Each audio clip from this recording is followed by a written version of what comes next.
Assalamu alaikum. Hello viewers, welcome back to my channel Tasty Food and Kitchen. Viewers, প্রখর গরমে আপনারা কেমন আছেন? আশা করি সবাই খুব ভালো আছেন। এই গরমে এরকম রিফ্রেশিং ড্রিঙ্ক বাড়িতে করতে পারলে কোল্ড ড্রিঙ্কসের আর প্রয়োজন পড়বে না।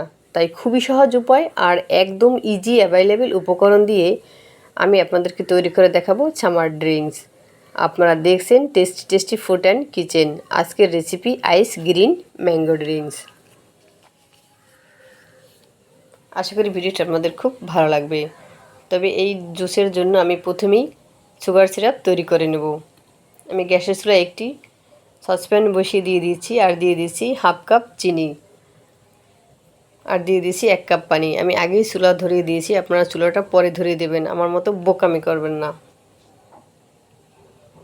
বলক চলে এসেছে, চিনিটাও মেল্ট হয়েছে। এখন আমি অ্যাড করে দিচ্ছি একটি কাগজি লেবুর রস, অর্ধেক নিয়ে নিয়েছি আমি। আপনারা 1 থেকে 1.5 চামচ অ্যাড করে দিবেন। এতে হয় কি, আপনার সুগার সিরাপটা একেবারেই সাদা হবে, আপনি যে কোনো ড্রিঙ্কস তৈরি করতে পারবেন, সাদা থাকবে। আর হবে কি, সুগার সিরাপটা ঠান্ডা হওয়ার পর স্টেলাইজড হবে না। আমি এখানে ছোট রকম আম আর বড় আম, 2 রকমের আমি নিয়েছি, আপনাদের যেরকম সুবিধে হয় সেরকম আম দিয়ে আপনি জুসটা তৈরি করতে পারবেন। আমি এখন ভালোভাবে ধুয়ে নেব আর খোসা ছাড়িয়ে নেব। এখন আমি এটা কুচি করে নেব, যেহেতু আমি ব্লেন্ড করে নেব।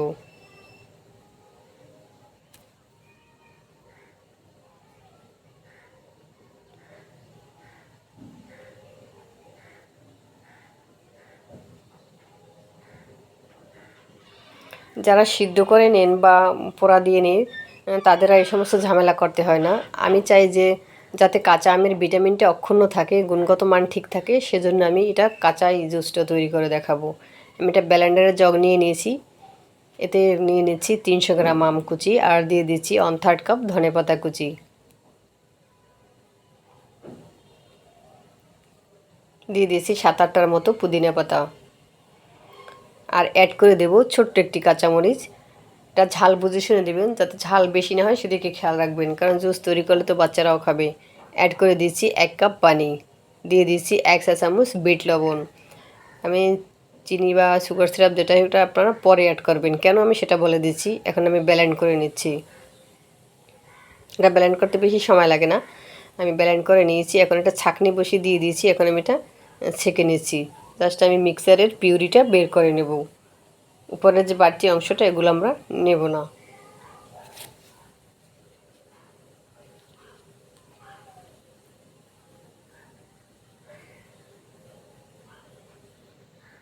আপনারা যদি চান সরাসরি নেবেন, তাহলে চিনি বা সুগার সিরাপ একবারেই অ্যাড করে দিতে পারেন।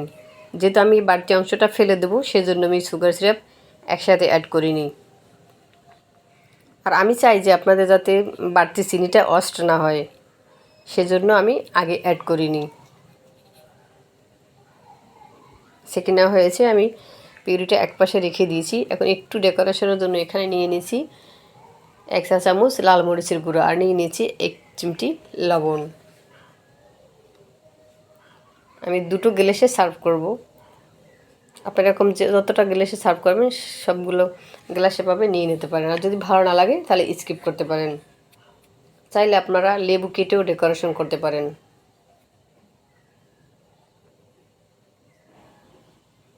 আমি এখানে অ্যাড করে দিচ্ছি কিছু আইস কিউব, 4-5টার মতো করে দিয়েছি।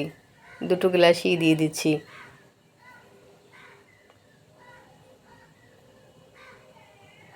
অ্যাড করে দিচ্ছি 2 টেবিল চামচের মতো সুগার সিরাপ, আমরা যেটা আগে থেকেই তৈরি করে রেখেছিলাম। এই দেখুন, সুগার সিরাপ তৈরি করলে কি হয়, এটা খুব তাড়াতাড়ি মেল্ট হয়ে যায়, এটা সময় লাগে না। সেজন্য আমরা আগেই এটা সুগার সিরাপটা তৈরি করে নিচ্ছি। আমি আরও একটু দিয়ে দিচ্ছি, টোটাল আমি 2 টেবিল চামচ করে নিয়েছি। তবে আপনারা এটা স্বাদ দেখে বুঝে নিতে পারবেন, যে চাইলে একটু পরে বাড়িয়ে কমিয়ে নিতে পারবেন। এখন আমি অ্যাড করে দিচ্ছি আগে থেকে যে আমরা যে মিক্সচারটা রেডি করে রেখেছিলাম, অ্যাড করে দিচ্ছি সেই কাঁচা আমের পিউরি, শুধু আমের না, সব মিক্সচার। এখন আমি এখানে একটা জিনিস দেখাবো, এটা ম্যাঙ্গো এসেন্স। আপনারা চাইলেই স্কিপ করতে পারেন, আপনাদের দেখানোর জন্যই আমি এখানে 2-3 ফোঁটা নিয়ে নিয়েছি। যেহেতু আমরা আমের জুসটাই তৈরি করবো, এই জন্য আমি একটু ম্যাঙ্গো এসেন্স নিয়ে নিয়েছি। আপনারা চাইলে স্কিপ করতে পারেন। আর অ্যাড করে দিয়েছি 2টো করে পুদিনা পাতা। তাহলে এখন কত অল্প সময় আর অল্প উপকরণে তৈরি হয়ে গেল আমাদের গ্রিন ম্যাঙ্গো জুস।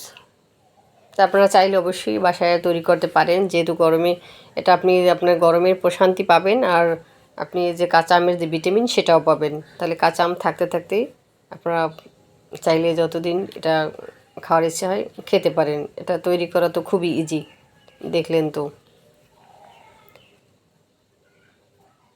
আমাদের কাঁচা আম থাকতে এটা মাঝে মাঝে খাওয়া উচিত। তাহলে ভিডিওটি ভালো লাগলে একটি লাইক দিন, ফ্রেন্ডস আর ফ্যামিলির সাথে শেয়ার করুন। যারা আমার চ্যানেলে নতুন এসেছেন, আমার ভিডিও ভালো লাগলে আমার এই ছোট্ট চ্যানেলটি সাবস্ক্রাইব করে অল বাটন ক্লিক করে রাখুন, যাতে আমি যখনই ভিডিও আপলোড করব সবার আগে আপনার কাছে নোটিফিকেশন পৌঁছে যায়। কথা হবে নেক্সট ভিডিওতে নতুন রেসিপিতে। ততদিন আল্লাহ আপনাদেরকে ভালো রাখুক, সুস্থ থাকুন, নিরাপদে থাকুন। আজ এ পর্যন্তই। আল্লাহ হাফেজ।